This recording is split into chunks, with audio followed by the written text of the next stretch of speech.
நீட்ல வந்து 720 மார்க்ஸ்க்கு நீங்க எழுதக்கூடிய அந்த மெடிக்கல் எக்ஸாமோட மார்க் பிரேக்கப் என்ன? அந்த 720 மார்க்ஸ் நீங்க ஒவ்வொரு சப்ஜெக்ட்ஸ், மேஜர் சப்ஜெக்ட்ஸான பிசிக்ஸ், கெமிஸ்ட்ரி, பயாலஜில எவ்வளவு மார்க்ஸ்க்கு கொஸ்டின்ஸ் அட்டெம்ப்ட் பண்ணுவீங்க? எவ்வளோ வந்து அதுல சாய்ஸ் ஆப்ஷன்ஸ் இருக்குதா? அண்ட் ஒரு கரெக்ட் கொஸ்டின்ஸ்க்கு எவ்வளோ மார்க், நெகட்டிவ் மார்க்கிங் உண்டா? அன்அட்டெம்ப்ட் பண்ணாத கொஸ்டின்ஸ்க்கு என்ன ஆகும்?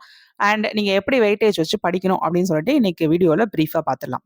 ஸோ நீட் அப்படின்னு யூஜி நீட் அப்படின்னு சொல்லும்போது நீங்கள் மெடிக்கல், அதாவது மெடிக்கல் கோர்சஸ் படிக்கணும், டென்டல் கோர்சஸ் படிக்கணும் அப்படின்னா இந்த டெஸ்ட்டை வந்து நீங்கள் கிளியர் பண்ணணும் அப்படிங்கிறது உங்களுக்கு நல்லா தெரியும். ஸோ இதில் கட் ஆஃப்ஸும் இருக்கும். ஸோ இதில் நம்ம மேஜராக வந்து 3 சப்ஜெக்ட்ஸ் இருக்கும், physics, chemistry and biology. So இந்த எக்ஸாமுக்கு மொத்தமாக 200 கொஸ்டின்ஸ், இதில் 180 கொஸ்டின்ஸை நீங்கள் அட்டன் பண்ணணும். Every question is worth 4 marks. அதாவது நீங்கள் அட்டன் பண்ணக்கூடிய ஒவ்வொரு கொஸ்டினுக்கும் 4 மார்க்ஸ் அண்ட் இன்கரெக்ட் ஆன்சருக்கு 1 மார்க் இருக்குது. அதனால டவுட்டாக இருக்கிற கொஸ்டின்ஸை நீங்கள் பார்த்து கேர்ஃபுல்லாக தான் அட்டன் பண்ணணும். ஸோ தப்பாக நீங்கள் ஆன்சர் பண்ணிட்டீங்க அப்படின்னா 1 மார்க்கு மைனஸ் பண்ணிடுவாங்க.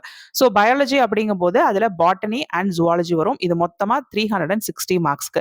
பயாலஜி நீட்டை பொறுத்த வரைக்கும் ரொம்ப க்ரூஷியல் அப்படின்னு நம்ம எல்லாருக்குமே தெரியும். ஸோ 50% ஆஃப் த டோட்டல் மார்க்ஸுக்கு இது வந்து கான்ட்ரிபியூட் பண்ணும், அதாவது வெயிட்டேஜ் வந்து கான்ட்ரிபியூட் பண்ணும். ஸோ 90 கொஸ்டின்ஸ் இருக்கும், அதாவது 45 கொஸ்டின்ஸ் பாட்டனிலையும் 45 கொஸ்டின்ஸ் ஜுவாலஜிலையும் இருக்கும். அதான் மொத்தமாக 90 கொஸ்டின்ஸ். ஈச் கரெக்ட் ஆன்சருக்கு 4 மார்க்ஸ். அதனால மொத்தம் வந்து பார்த்தீங்கன்னா 360 மார்க்ஸ். கெமிஸ்ட்ரியை பொறுத்த வரைக்கும் 180 மார்க்ஸ்.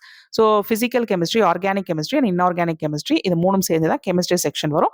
கெமிஸ்ட்ரி செக்ஷனில் 45 கொஸ்டின்ஸ் இருக்கும். எவ்ரி கரெக்ட் ஆன்சருக்கு 4 மார்க்ஸ். ஸோ மொத்தமாக 180 மார்க்ஸ். அடுத்தது ஃபிசிக்ஸ். ஃபிசிக்ஸை பொறுத்த வரைக்கும் இதுவும் 180 மார்க்ஸ் தான். ஜெனரலி இதுக்கும் வந்து 45 questions, every question is worth 4 marks. அப்போ டோட்டலாக 180 மார்க்ஸா.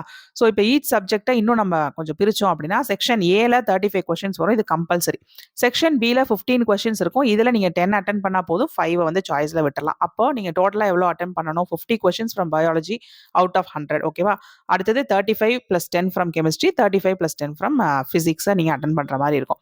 ஸோ இதுல மார்க்கிங் ஸ்கீம் அப்படின்னு பார்க்கும்போது நெகட்டிவ் மார்க்கிங் இருக்கிறதுனால +4 marks for every correct answer, -1 mark for every wrong answer. Attend பண்ணாம விடக்கூடிய கொஸ்டின்ஸுக்கு மார்க் வரவும் வராது, குறைக்கவும் மாட்டாங்க, அதாவது 0 மார்க்ஸ்.